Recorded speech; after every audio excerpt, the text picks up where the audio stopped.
నెల్లూరు రూరల్లోని పొట్టేపాలెంలో విషాదం చోటు చేసుకుంది.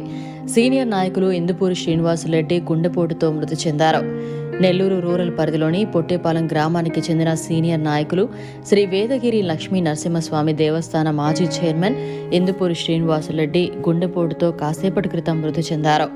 రాజకీయాల్లో ఆయన సుదీర్ఘకాలంగా అత్యంత క్రియాశీలకంగా పనిచేస్తున్నారు. గతంలో వైఎస్ఆర్ కాంగ్రెస్ పార్టీ అనంతరం టీడీపీలో ఆయన విశేష సేవలు అందించారు. నెల్లూరు రూరల్ మండల అధ్యక్షులుగా కూడా పనిచేశారు. నిరంతరం కోటమిరెడ్డి సోదరుల వెంట నడిచి వారి విజయానికి తన వంతుగా పనిచేశారు.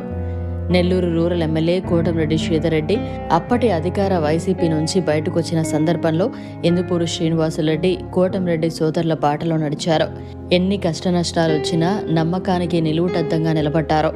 నెల్లూరు రూరల్ పరిధిలోని గ్రామీణ ప్రాంత నాయకులతో ఆయనకు అత్యంత సన్నిహితమైన సంబంధాలున్నాయి. పేరు పెట్టి ప్రతి ఒక్కరిని ఆప్యాయంగా పిలిచేవారు. పాత కొత్త తరం నాయకులతో ఆయన కలిసిపోయి హుందాతరమైన రాజకీయాలు చేశారు.